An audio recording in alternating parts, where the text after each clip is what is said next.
A lot of FSA offices, Farm Service Agency offices, that are hiring right now. I got one from Gratiot this week, St. Joe, Kalamazoo, which is down in Constantine. Ionia is also hiring, and I just saw one from that Allegan is hiring. So they're pretty good jobs. They're not bad. Got good benefits. Got a pretty decent retirement program with it. So where you need to go to look for these jobs is USA Jobs, JOBS. Now, this one for Gratiot County ends October 16th. So you got till next Friday to do that. Other dates are probably, other offices are different dates, but you gotta complete your application through USA Jobs for those. So if you go there, look at those, click on Michigan, probably a bunch of jobs. So if anybody's looking for a real good job with some good benefits, certainly that's a great one to do there. And can I ask you, Blain, what's the prerequisites for that? I imagine you got to have some experience, right? no, not really. Most of these are the office positions. They're called program technicians, and really, not really any background. I don't think you have to have a college degree or any of that kind of stuff. So yeah, if you just want to work and show up and be a good employee, I think that's about it. So yeah. Now, if you go for the manager position, that's different, but these are mostly clerical positions here. Oh, okay. Yep. And also another recall, Seneca Recalls their cinnamon apple chips that were sold through Aldi's. So if you had cinnamon apple chips, you might want to, probably by now you've already ate those, but you got them hanging around the house. You might want to take them back to Might answer a question or two. Yeah, so if you're having cramps or not, then maybe that's what it is, right? Yeah, that might be. That might be. I tell you what, I mean, I get so many of these. I'm just doing the ones that I get that are kind of relevant to maybe what we're having this area or that kind of thing. But I get these every single day, and it's pretty scary at some days when you think about recalls. Yeah, can I really eat anything? The Oregon sheep study is the latest to study hemp potential as a livestock feed. So the Oregon State University is feeding hemp biomass, not the grain, to sheep to research whether it can be used to feed livestock. So this is kind of interesting. We'll probably get a little information on that. But again, another series here that's going forward. We're trying to make this hemp being used for a lot of different products. So, and they got a $200,000 grant to study that. So, the CFAP program, that's the USDA Farm Service Agency's program to help farmers out. Hemp was included in that. It's $15 per acre. I know sometimes that's not a lot of money, but if you've certified your acres at the FSA office, it's really easy to apply for this. It's $15 per acre, and you're going to get a little payment for it. And the important part here is not necessarily how much money. Maybe if you've done small acreage, but where the important part comes in is the numbers, right? If we have 5 to 6 to 700, people that are putting in for this, now it starts getting some real numbers with USDA, and they start paying attention to that too. So that's another reason to do that for sure. Important that some of the, today is the last day to get comments in for the USDA interim final rules. And maybe if we get time today, I'll go through and show you how it's very, very simple to go to the US Hemp Roundtable. They've got a site there. You click on it, takes you right to where the comments are going to go. All you got to do is type in your comments, and boom, it's there. So if we get time today, we'll try to show that. If not, go to US Hemp Roundtable. Now, the USDA ends today. The 15th is the comment period for Hemp Authority, US Hemp Authority, for their certification program, 3.0, and then October 20th is the deadline to get the DEA the hell out of the hemp program. So definitely let's make sure we make comments on for sure the two of them, and if you have some concern on certification process and making sure that we're using good safety standards, practice standards, and having some kind of control over the industry so that we make sure we have people that are putting a good quality product out there, you want to do that with the U.S. Hemp Authority. Blain, can I jump in real quick? I just want to, shout out to Justin Swanson again for putting together a nice document for the USDA comments. So I emailed that out last night. The Midwest Hemp Council put together some nice information on the the highlights of what needs to be fixed in the IFR. So look for that email. If you don't have it, you can email Dave at ihempmichigan.com. I'd be happy to send it over. And you can use a lot of those points in there if you're going to comment through other sources, either directly or through Hemp Roundtable. You can actually cut and paste some of the stuff that's in there. So Yeah, don't be afraid. yeah. Ideally, make it your own words. You know, that's going to resonate fast. Yeah. So how it's affecting you and what things are affecting you. I mean, you know, this 0.3% is one thing. The DEA labs is another. 15-day harvest window. Yeah, I mean, things that we've been talking about all along, and Mhm. it's great that we get a second opportunity to be able to comment on these and tweak this program so that it's a good, viable program for everybody. For sure on that. Yeah, we need everyone's voice. Yeah. And there's probably a few other things, Dave, but I think that's about it for right now. Maybe I'll pick up some things at the end of the hour, but I know we have Gary Schuler on the line with us, so we haven't seen Gary for a while, and Gary's got some exciting news to share with us. So Gary, why don't you take it away? For those not familiar, Gary's with GTF Solutions, Glean the Field. Yeah, he taught me what the word glean means. I didn't really understand that, fully, but it's very cool. So welcome, Gary. Yeah. Well, thank you, everyone. And it's even in the midst of this craziness that we're in, it's still busy. There has been some disruptions in some of the research and development that, especially on bioplastics and paper and textiles, because everybody's working remotely. So it's hard to get some of these tests in. But with that being said, I still think that there's an ever increasing sense of urgency about sustainable packaging, textiles, reducing use of fossil fuels, carbon sequestering, and really the interest in hemp as a tool for that reducing greenhouse gases. And so as we continue to strive to complete the supply chains on not only on the food side for grain, that I know I'm very interested in hearing what Blain has to say about the grain and the uses, but as we all know, is how do we utilize every bit of the plant? And that is what's really exciting about hemp, is that it's just not, there's uses for paper, plastic, it's the ability for us to complete out the supply chain. And every day that goes by, more and more developments are happening where we're seeing some of that being completed. On the side of plastics, still working with companies like the Hemp Plastic Company, and they continue to make inroads with various products now on retail. I think they have an agreement to make coolers, kind of like the Yeti cooler, that's going to be made out of 25% hemp. So before I disclose what that company, I do believe that's going to be commercial. I'd love to give a little shout out to the Hemp Plastics Company for all their development. I've also found out some real interesting information about paper. Companies that are, one company in particular I know is making hemp paper is Mohawk. If you've ever heard of Mohawk, but one of the challenges is really getting hemp pulp. And I had to go to school this last couple of weeks, realizing when you make a paper product, you have to separate the lignins from the cellulose material. And they actually do that in cooking it, in essence, the wood material.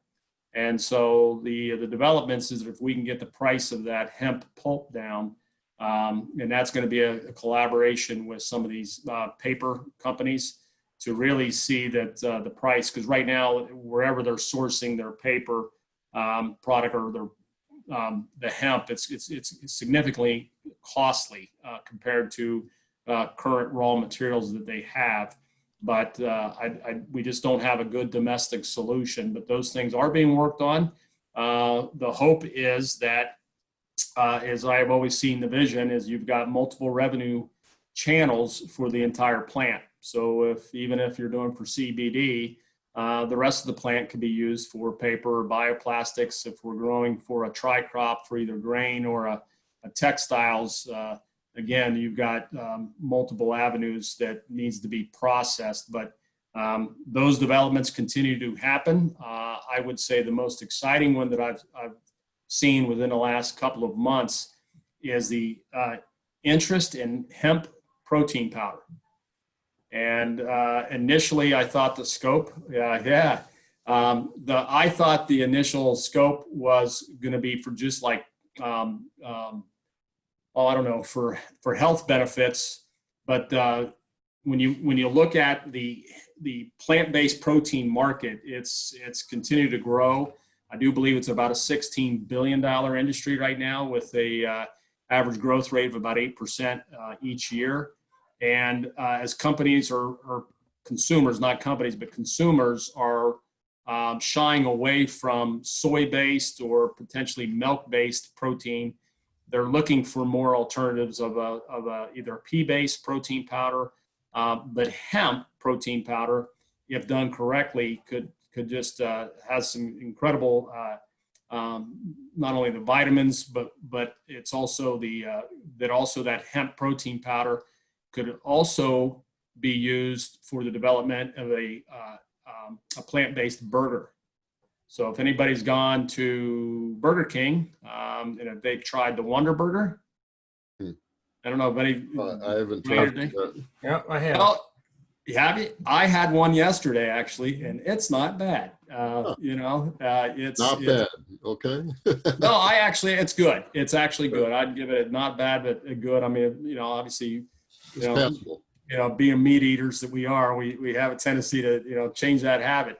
But it is very good. And now, whatever they're using soy, but the market is now looking at hemp as being an ingredient for that plant-based burger option.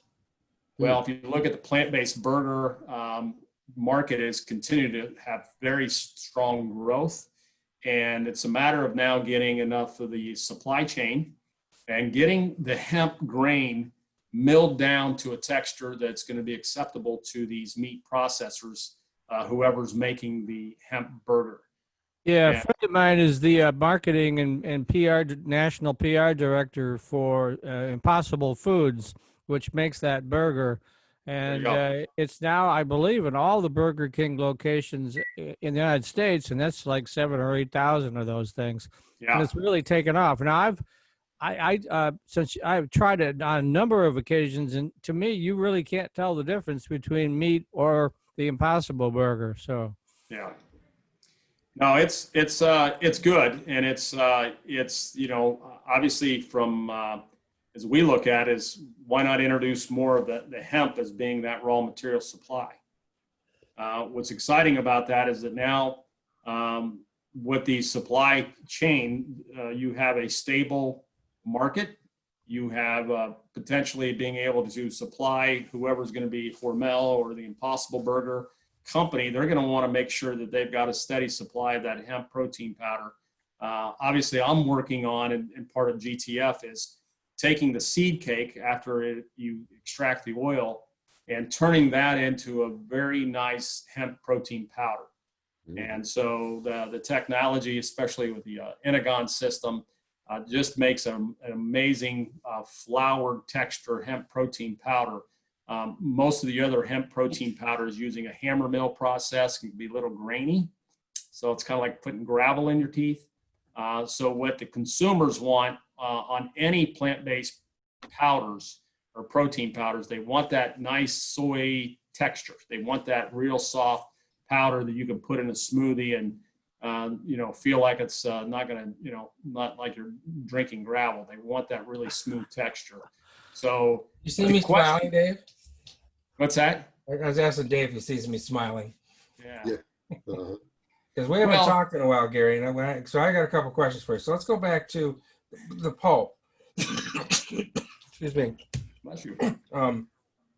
How do they need the plant? I'm assuming they can use both CBD plants and other plants to make this paper, this pulp? I am working on that currently. Most likely they're going to want it at a certain diameter size, whether that's micronized fiber or a combination of fiber and hurd is to be determined. Okay, well, let me, so we have not talked in a little bit. There's a gentleman that has developed a machine that we can actually, and we are doing this currently, taking CBD plants and separating the hurd from the fiber.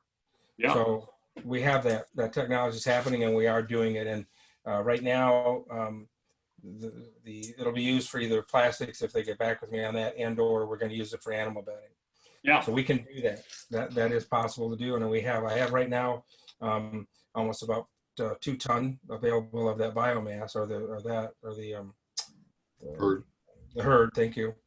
And then with I'm going to see later on that I'm doing stuff with the grain. So I have that cake available. I have about 7 tons of that cake available. Oh, Yeah. The seed cake.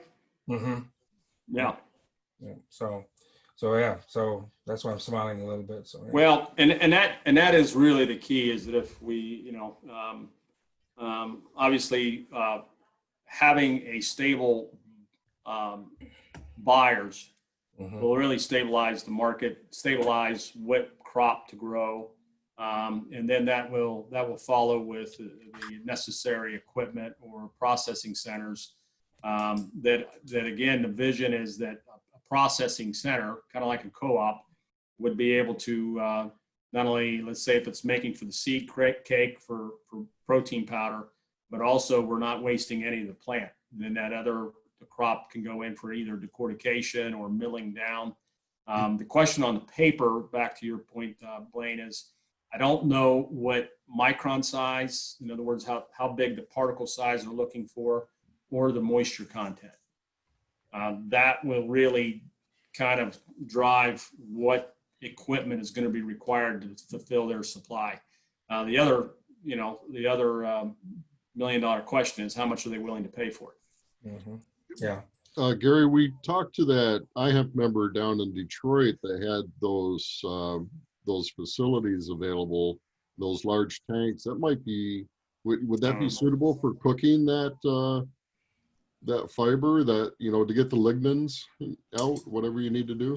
That might be a great, when we had that conversation before, Dave, I was trying to figure out the application, and that might be worthwhile taking another call offline and talking about that. Yeah, and I have another lead. Gary, Indiana also has a lot of resources with the steel mills, and there's resources both in Detroit and Gary. Some of these industrial complexes, I think we can repurpose them. So yeah. So Gary, we have a comment from Rudy. Rudy says 3% moisture. And he says 10 to 30 microns, 150 microns for specialized paper. We can do that. speaking of Detroit, let me throw this in. We were talking about it before we went live. I was on a show Tuesday with Rick Thompson. I don't know if you know Rick, does the Jazz Cabbage Cafe every Tuesday. And he brought in a guest who was a city planner for Detroit. I don't know his last name. I know his first name was Gary, but I'll get that information for you. And one of the things that he said in that conversation was the city of Detroit is very interested in getting involved in hemp, partly because they own some astronomical number of properties, like 37,000 parcels. So part of it would be for remediation of all the gunk in the ground and whatnot. But he was also saying they have a lot of idle warehouses and manufacturing facilities where they might be very interested in getting into the processing aspect of it. And I'll get you all that information after the show, because we're going to invite him on my show. I was on Rick's show when I heard this, but and the mayor is getting ready to make some big announcement, but he wouldn't tell us exactly what that is. But it may have something to do with hemp. I'm not sure, but the city of Detroit is very interested. So Mark Baldwin has a question here. He says, thanks for all we're doing. But he says, back in the 1950s, folks were growing hemp in small lots as 1/10 of an acre. What were they using it for? How do they process it? Does anyone know if their system would work for me as an urban grower? So great question. Certainly we know that the plant will remediate soil. So it's one thing that it will do in these urban areas. We'll clean up that soil quite a bit. And then, I mean, small or large, there's certainly uses for all of this, not just the CBD, but also for the grain and the fiber. And on that little bit, you could grow quite a bit of grain for, whatever purpose, either making flour or using it as cooking oil or whatever. So there's a lot of uses for that. Now, obviously, 1/10 of an acres are going to take a lot to make up what we need for industrial size, but on the small scale, sure, that can certainly be used, and you could harvest that and sell it at the farm markets and stuff like that very, very easily. For But sure. let me ask you a question. I mean, because it came up and I don't know the answer, and I think you guys probably do. If you're using hemp to remediate the soil, obviously you can't consume it, it's not for human consumption. But is it suitable for something like hempcrete or anything along those lines? Would that be all right? Oh yeah, yeah. The herd and the fiber. That's what I was thinking. That yeah. That Mark's our official IHEP Michigan photographer, by the way. Really good guy. And he in city of Flint, there are a number of lots available to grow hemp. But you mentioned remediation, and I wouldn't want that to go into grain and into a food path. But the fiber into if we can get this decortication machine replicated, Blain, and come up with a good source of genetics to grow on that kind of lot, then that would be a good path to do some animal bedding. That type of thing would be good. Well, my hope is that as we walk through the next the next year, is that we have more conversations regarding if a crop goes hot, right? Yeah. Why in the world are we burning it? I mean, isn't it kind of counterproductive to our reducing greenhouse emissions? Why not turn that and sequester the carbon that has been absorbed in the hemp itself, and let's make that into a plastic, or let's make that into hempcrete or something else, where now that carbon is stored within that material versus adding more carbon back into the air. Yeah. And I think that's a positive conversation. And once we have more of these larger full-scale commercial facilities, that we can then, if a crop goes hot, it's someplace that it can be taken, that it has the proper security measures to know that product is being turned into a new industrial material, not going into the landfill, not creating more carbon, but actually creating a sustainable packaging or sustainable building material. Yeah. That's one of the comments that I made when I sent mine in about to allow us to remediate something different than just destroying the crop. Take it. Okay, we can't use it for CBD. We can't use it for smokable product, but hey, let us make biodiesel fuel. Let us do something else with it. I mean, why destroy all that? Now, you're not going to get the money you hoped as a farmer, but you're going to be able to recoup most of that back. So, well, and back to your point, Mike, about the city of Detroit, I would love to, again, it says, I did meet one group. I can't recall who they were, but they were, working in that initiative. But I'm saying, well, let's embrace, where is the, the automotive sector, tier 1, tier 2 automotive suppliers, because if you put equipment in buildings, equipment, milling centers, decortication, you got to take it someplace. Somebody's going to have to buy it. Somebody's going to have to be put that in. But there's a whole nother level of opportunity here, because as we grow this and we have a more a collaborative approach from both the end users, such as Ford Motor Company, all the way back to the farmer. But let's start capturing that carbon reduction. What is the data here that we can capture to show how much carbon was absorbed through the growing of the product, of the hemp, and then if that hemp is then turned into a bioplastic that you now have a component part on an F-150 that has 25% hemp, you have an additional 25% reduction in carbon. And isn't that what we're talking about in the whole sustainability initiative? Well, we were talking earlier about the Porsche that I don't think it's the exterior parts, but I think it's the interior parts that are made from hemp. We were talking about that before we went on air. Yeah. Well, it's funny. I was talking to a group over in Europe this morning, actually, that's the exterior also has the ability, if we're growing the right type of fibrous hemp, that they're using that as a layering system. I know that if you Google Jay Leno hemp car, there's a gentleman there that Bruce Deitzen, I do believe his name is, that there's a YouTube that you can show that he's actually is making hemp sports cars. and it's the outer material is a layering to make a hemp fiber as a replacement to fiberglass. And so, but the right now, the only place to get that particular type of hemp, hemp material for that application is out of China. So again, it's a matter of completing the supply chains where we could start growing the correct type of hemp, and you've got a secure buyer. Hey, there you go. That Dave. Dave, man, I tell you, look at that. He's on top of these things, I'll tell you. So here's the Porsche, and that we're going to make the ask to Porsche to see if they'll let us have the car to put on an expo or put on a display at the expo this year. So I don't know if we'll get it or not, but we'll see.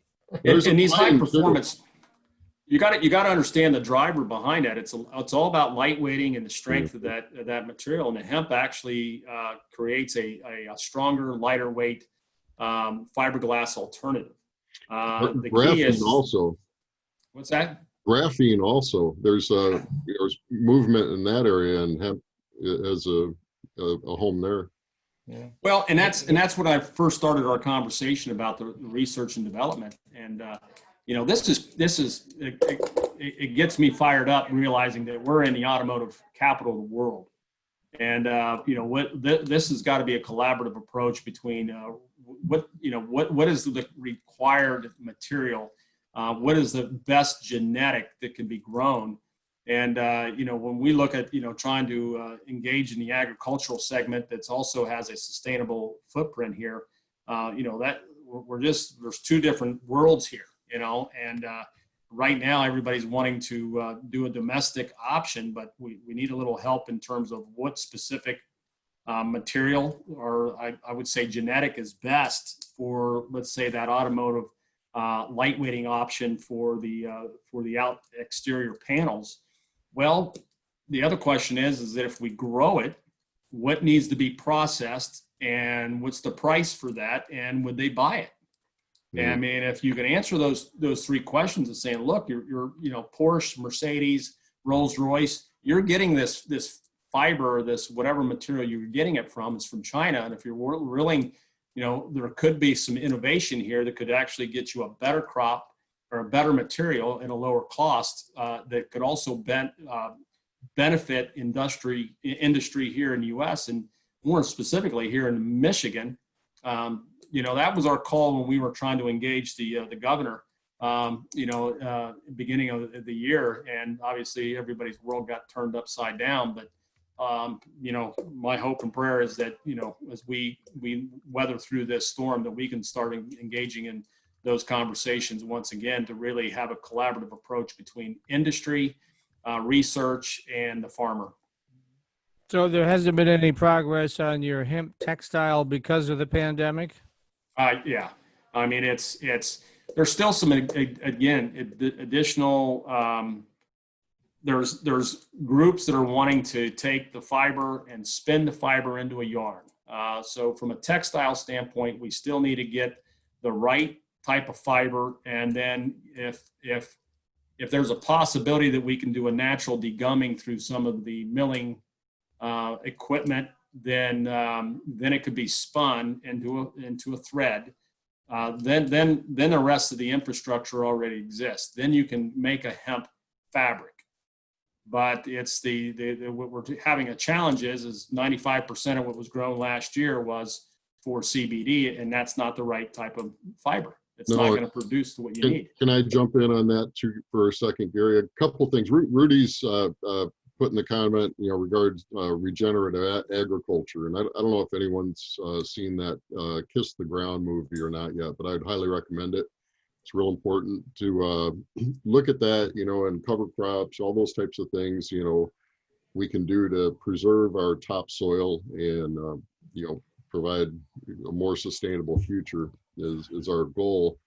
And along that line, though, I'm hearing from farmers across the country that trying to do a dual crop is very challenging. They're having all kinds of harvest problems and such.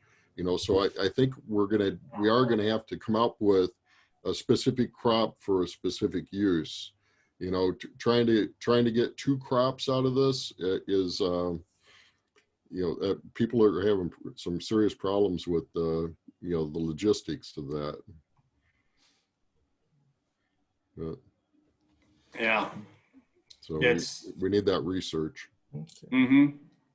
Well, Dave, I'll and once we got more on this, certainly more questions, bring them in and stuff. You want to talk about grain? Hey, Yeah, I can do. Let me show a little bit about grain. you can share your screen whenever you're Share ready. my screen. Okay. Yeah. And by the way, thank you, Rudy, for some of that information. I don't know if Rudy's out there. I'd love to, once you send me an email, I'd love to connect with him because He put his email address in the Q&A. Oh, great. Hope I can do this. Here we go. All right. So, all right. So I grew. Come on. All right. Go to the video then. Yeah, is my screen being shared? Yeah, we see your email box. Yeah. Okay. Do you see the hulling machine video yet? No, we see your email box. Well, we don't want to see my email box. Well, it's interesting emails though. So I'm sure there probably are, but there's just work to do. Huh. All right. So how do I bring up my? Minimize your browser. What we're seeing right now. Yeah, there you go. click on the yellow thing. When you or stop sharing and then share that video when you see that as available share. Right there. Not new share, right? Resume sharing. That's back to my box again, isn't it? Minimize that. Okay, but I can't. If I do that, then I can't get to my technology. Technology. We love technology. You stop sharing for a second and pull your Yeah, video, then I'll share. do that. Okay. Then pull your video up and then start a share, please. All right. Let's do that. And then let me do this. This. Yeah. And while we're doing that, Richard, yep, that was those shirts we bought. The iHemp Michigan t-shirts are 55% hemp fiber. That's a company out of Colorado, northern Colorado, that's bringing in t-shirts. It's hard to source hemp fabric right now. It's just not much available. So that's what's available. All right, Dave, let me try this again now. So get your video up and then start your share and select the video when you I want to show the pictures first for the video. Make sure you click on the button that says audio too, if you have any audio on the video. Yeah, the audio is not that important on it, but Okay.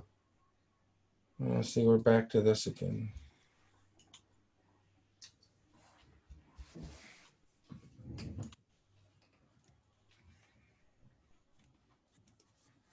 Okay, maybe Becky's going to try to help me here for a minute.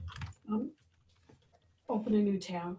There you go. Yeah, but that's not, they're not seeing my machine. You're seeing my email still, right? Yep. Yep. Okay. You want to forward that to me and I'll share it? Close your. You need to close your email. Well, okay. But if I close my email, that's where I have things. That's all right. Hold on, Stop folks. sharing. Stop sharing. And now forward him the email you want him to get. They're not in. Okay. Okie dokie. Alrighty. Here's the. I'll forward these to Dave. Are they on your Facebook page? No, they're not on my Facebook page. Okay. They're on your hard drive? They are on my hard drive, yes. Okay. But I should be able to do this. We're all rooting for you, Blaine. I'm trying. We're here for you, I'm gonna buddy. go make a sandwich while I'm waiting here. You feel my pain? Is that what you do? You feel my pain? My God. All right, let's try this, Dave. See if you can show them. I thought I had this right. I know I do, but I think everybody has a Zoom story through this whole pandemic, you know. Oh man. all right. Is that what you wanted to There share? he goes. Okay, he's got it. I was gonna say we could. Yeah, that's okay. So All right, so here's the saga of just getting this machine. So let's talk about grain for a minute. So let's get some basic background facts. So with grain, you plant it 25 to 50 pounds to the acre. You get 25 to 30 pounds to the acre. You get 25 to 30 bushels to the acre. A bushel of hemp weighs 44 pounds. Okay, so those are kind of the basics of it. Last year, Run through those numbers again. Let's get those in the. 25 to 30 pounds to the acre. Now this is for grain. Okay, 25 to 30 pounds to the acre gets you 25 to 30 bushels to the acre. Ah, And a bushel of hemp weighs 44 pounds. Okay. So planting 25 to 30 pounds. Mm-hmm. To the acre. Yep. Oh, I was trying to figure out your math there. That makes more sense. Mm-hmm. And that equals how much? 25 to 30 bushels to the acre. And then you Okay. got 44 pounds per bushel. What it is. Okay. Now I'm going to show some, hopefully I'm going to be able to show some videos here. Maybe Dave, you can go to US Hemp Growers Facebook page. Okay. Okay. Go to that if you're, go to that, and then we'll show some things there. So 2 years ago when we planted this with a John Deere air seeder and the Eaton County Conservation District no-till grain drill is how we planted it. Yeah, that'll be it in a minute. Now there's two of them, Dave. There's that one, and then there's one right below that as well. Oh, you can't hear the Two different audio. Do we need to hear the audio?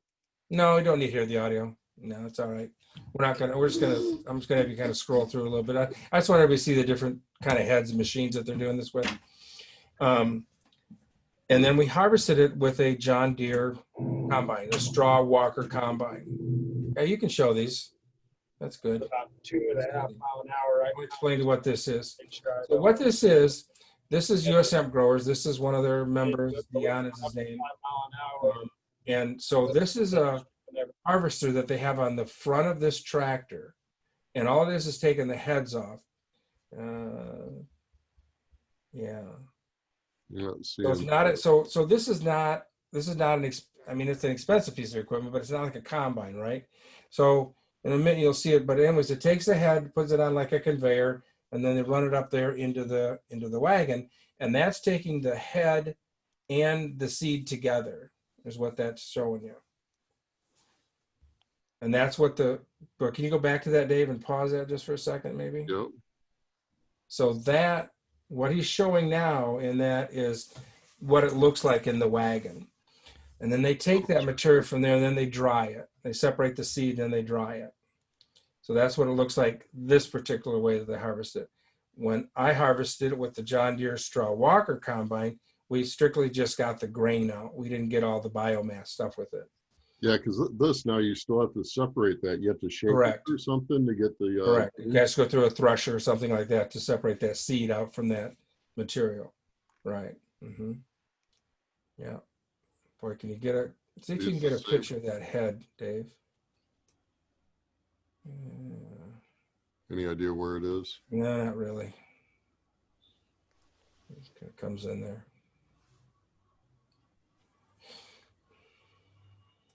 This looks like the same video. Mm-hmm. Yeah, it is. But that's what the stubble looks like behind the tractor you're showing, and that's right next to it. Now, Dave, if you'll go down to the next, there's one of the heads there. Oh, here it is. Right there. Is that what you're after? Yep, right there. Now, this is a different kind of harvesting machine they use for this. Believe it or not. You can let the auto go for maybe a little bit if you want, but I hope to finish this at some point, as long as I get more people coming on. it's kind of funny. He talks about this, how it sometimes will clump up in the machine. He talks about, but so this is another way that they harvest this grain as well. Go ahead and let it play, Dave, a little bit. And what this particular field on this one is, this field is actually, they had grain in there 2 years ago, and they harvested it, but they didn't till the field, they didn't work it up. So this is actually a replanting of itself is what this is really, this field is here. Volunteers? Yeah. It's a pretty good field of volunteers. Yeah. He's got his little, you can't see if that's his little partner down there by his knee. That's his dog. Doggone good time. He's just sleeping, taking a nap. So anyway, so that's just a couple different ways that they harvest this and machines that they use for that process. So this is out in, I think this is Minnesota, I believe is where this is being done. Oh, maybe it's Grand Forks, North Dakota. Maybe that's where that one is. This one is. The other one might be Minnesota. Hey, So- hey, Dave. Yes, sir. What is, or Blaine, either one, what is the harvest, maybe Blaine, you would know this, that harvest yield that you gave on the grain compared to something like soybean? So soybeans, it's about the same. I mean, soybeans can go anywhere from 30 to 60 bushels to the acre. So it just depends. So not many pounds for sure on that. So you get more of a harvest on soybeans. But there's the potential, though, that the hemp protein powder or the hemp could actually be a higher margin material, though. Oh, absolutely. So the cost of the seed runs anywhere from, let's say $3.50 to $5 per pound, depending on the quantity you buy, kind of thing. And it sells right now on the market. It's 65 cents a pound right now is the price for conventional grain. Organic gets a lot better price, about $1.25 a pound for organic is what it goes for right now. So I was listening to Lancaster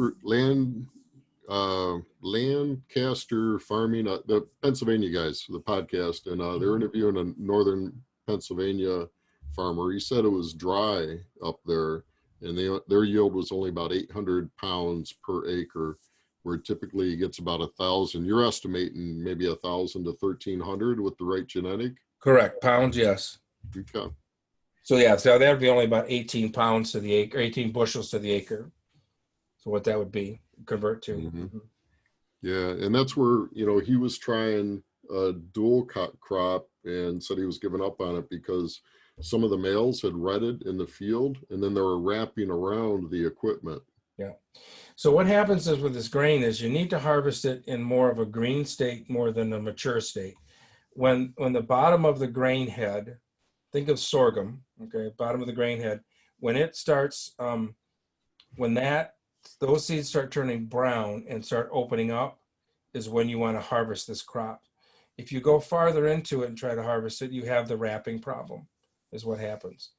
Now, again, with the straw walker combine, that one, it's not a rotary, right? So we didn't have that problem, but we were also harvesting a bunch of weeds at the same time. So theoretically, when you plant this stuff, you can see these fields are fairly clean, both these two fields. Well, I wish I could have done that, but my experience the last 2 years has not been that way. There's been a lot of weeds involved in these things. What do you think about cover crops for this? No, I mean, not really, because you plant it like you do wheat, really close together. So if it comes up properly, you can see in this field here that there's just not a lot of weeds in it, right? So what happens is that grain, the hemp pops up so quick that it's supposed to kind of make a blanket so that the weeds can't grow very well. Now, I don't know if these guys are using any kind of pre-emergence. They may be. And this probably is not organic grain. And neither of them mention organic grain here. So, if we use pre-emergence, yes, that can help. But the idea is here, right? We're trying to not use as much chemicals on things and trying to get away from that. So, again, we're learning, but this is being done. And also the grain is going to grow more likely up here in the northern hemisphere, the northern part of the United States, than it is in the southern part of the United States. It's too hot down there for this kind of crop. And so I think you're going to find it growing more up in this area than you are down south eventually. I mean, they'll try it down there, but we're going to have better yields up here on this one. So Dave, now we'll go to the, so what can you do with the grain? All right. So we've been talking about it. I did sponsor a while ago. I got more oil made up this last week here. We got it going. So you can see that. So this is unrefined hemp seed oil is what this is. It's just a pressing. We put it through a roller cold press, presses out the oil, Then we get the cake, which we talked about earlier, and we're using the cake for livestock feed or for the hemp protein. Yeah, So Gary can make a refined protein powder. well, that's what I or told Gary. That's what I fiber. said. I've got 7 ton. When I get Yeah. done doing all this 15,000 pounds, I'll have 7 ton of it. So That's also the grain can be used in livestock feed. Now, right now, there's a lot of research going on. You cannot use the grain or products of that, like the cake and that kind of thing, into animals that are going into the marketplace. Now, if you do it on your own and that kind of thing, that's not a problem. So we actually do have a farmer in Allegan County right now that is feeding the grain to some livestock. And so we're going to be able to monitor that and see how that goes. So that's happening. And then the other thing that I'm doing with the grain is I'm making it into hemp hearts. Now, Dave, you can show the machine there. If you can bring that up. Which machine? The dehulling machine. So I sent you 3 emails with pictures. Oh, okay. Gotcha.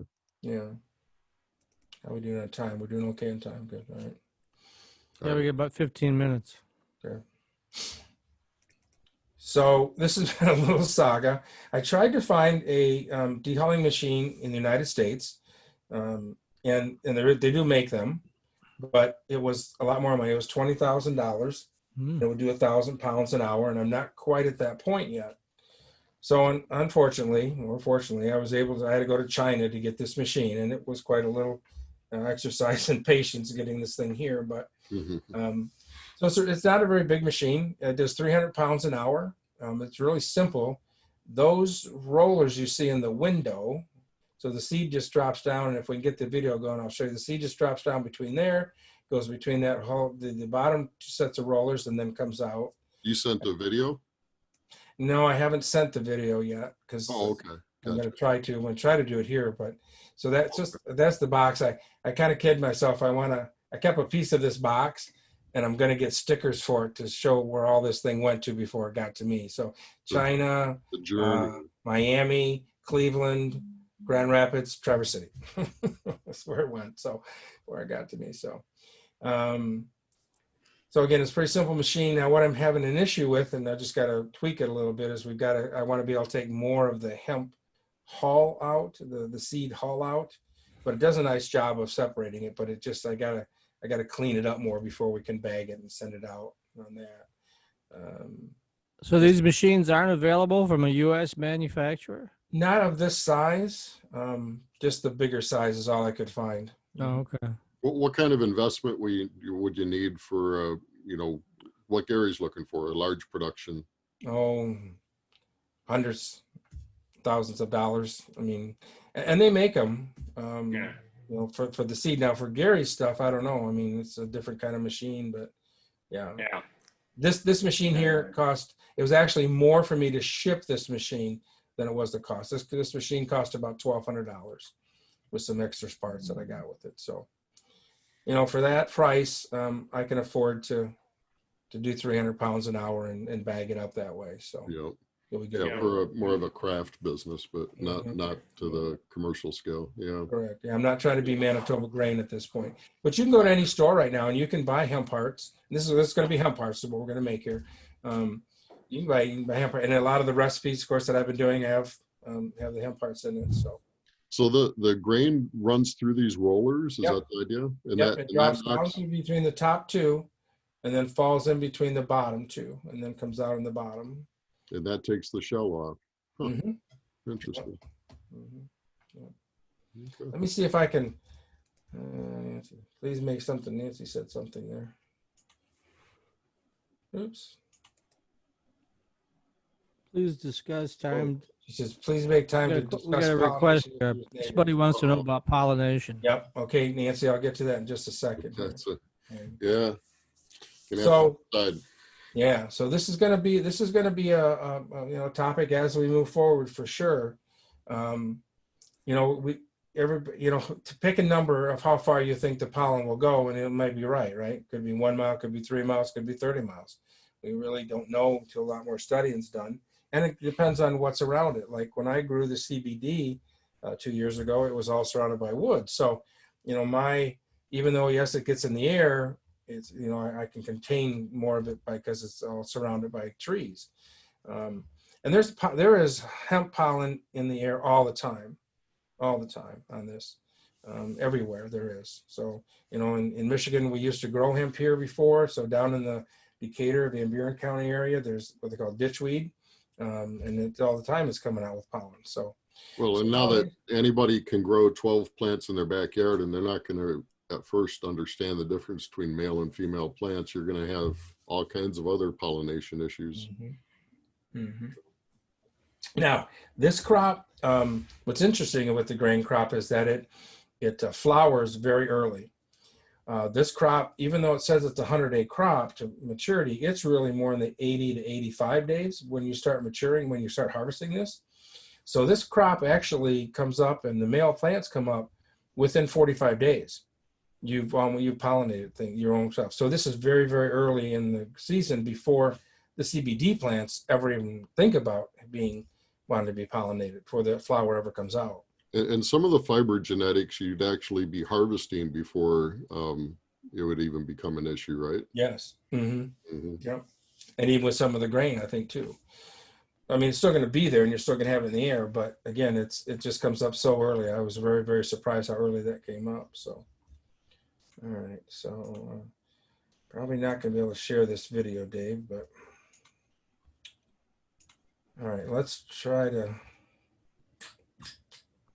All right.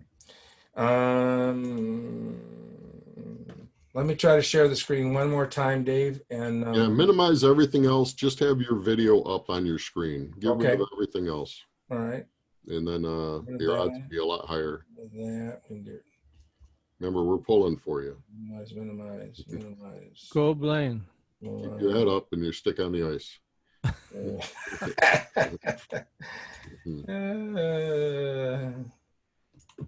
Okay.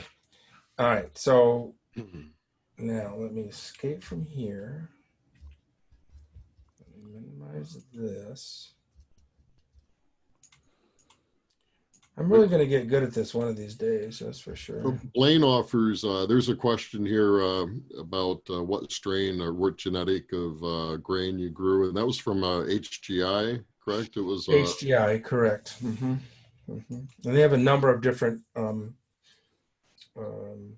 genetics that they have for that, depending on.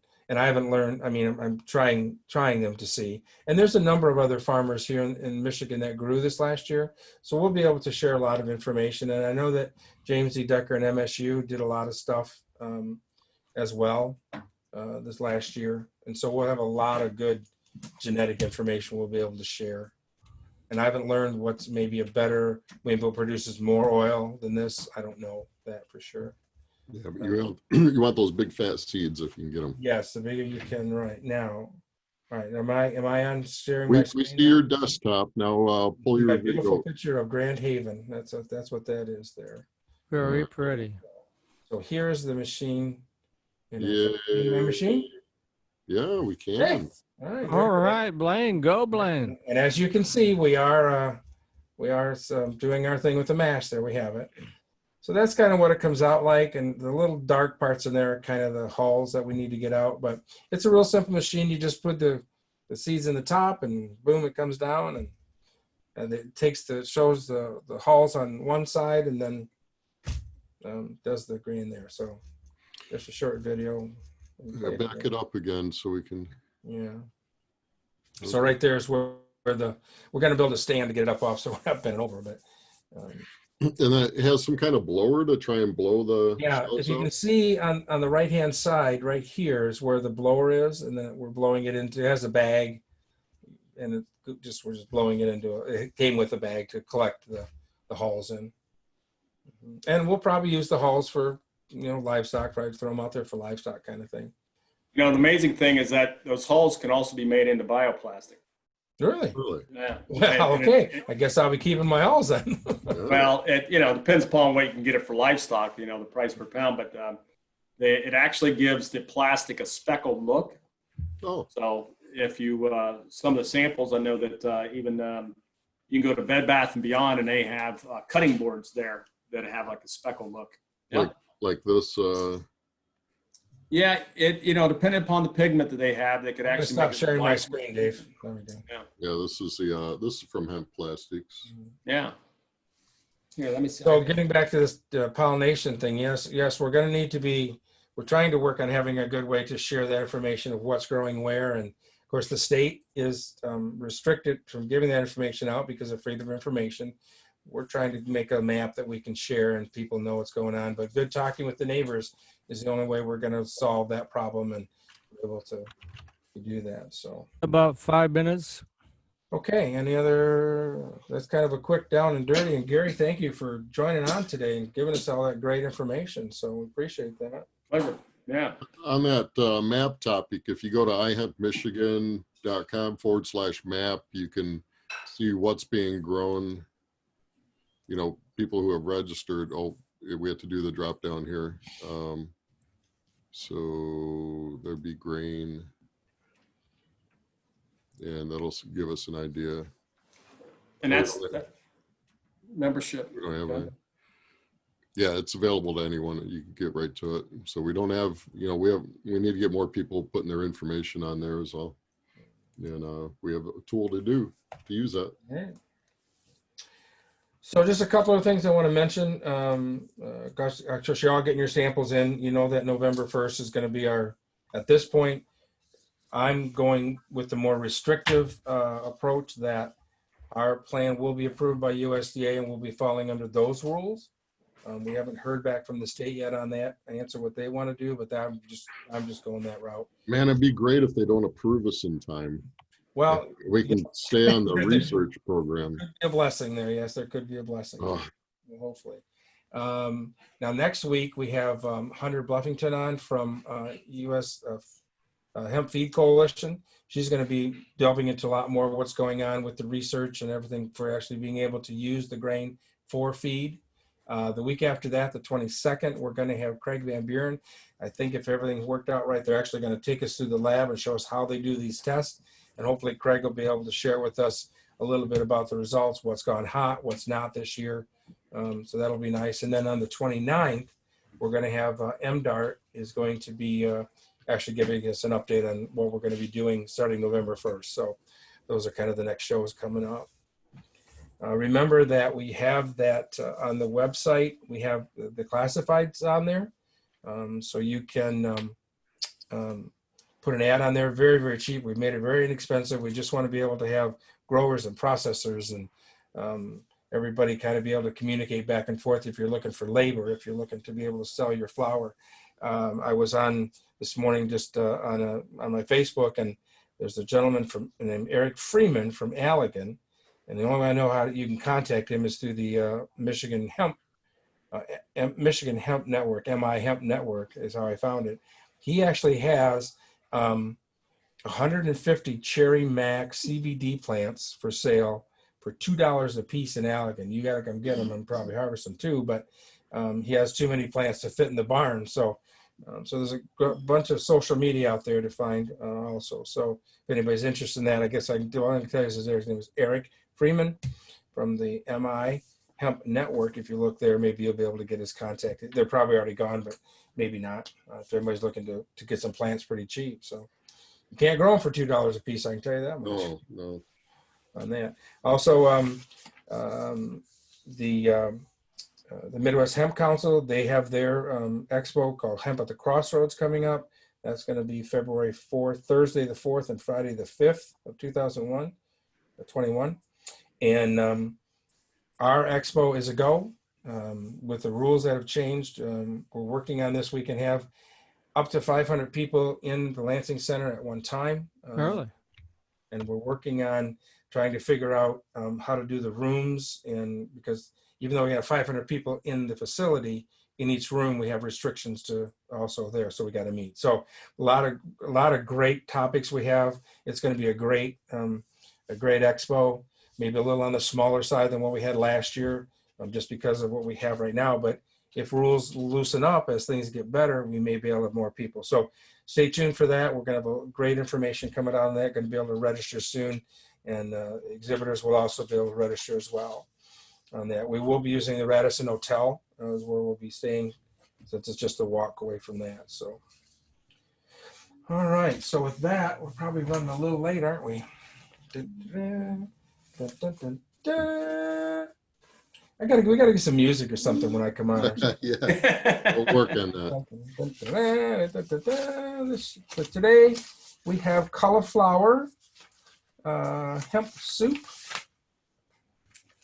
All right, so I'll show you the picture, even though I didn't make one today, but that's the picture. It looks really yummy. Ooh, yummy. Today's kind of nice, but last week it was kind of cold, so soup was kind of nice then. So the ingredients for this are pretty simple. They say 1 tablespoon of hemp oil. Well, we're going to throw that out, or they say 1 tablespoon of olive oil. We're crossing out olive oil, and guess what we're going to put in there? Hemp oil. Seed oil. Put hemp seed oil in there. 2 cloves of garlic, 1 onion, 1 head of cauliflower, a carton of vegetable broth, a little salt, half a cup of, I'm not going to say who they say. I'm going to say Down on the Farm. Actually, we're going to be changing the name from Down on the Farm for the hemp products to the Hemperer. So you want to have a half a cup of Hemperer hemp hearts. That kind of rolls kind of nice, doesn't it? I like that. Grated Parmesan cheese and 2 tablespoons of parsley. And then we'll get this posted up on the site, but sure looks pretty yummy on a nice cold day and probably good for you too, since it's got the hemp oil, hemp hearts, and cauliflower in it. So with that, any other questions we need to answer? Anybody else got anything else for the good of the cause? I think we're good. All right. Okay. Thanks Well, for Gary, playing, again, thanks Gary. for joining us today, Gary, and we'll talk soon. Sounds good. Yeah, and Gary, I'll get you that information from the city of Detroit too. Yeah, that'd be great. Yeah, and just reach out, Gary, when it's convenient. Yeah, give me a couple hours here. All right. Sounds Yeah, good. yeah, this afternoon. All right. Thanks, All right. everybody. See you See you next next week. week.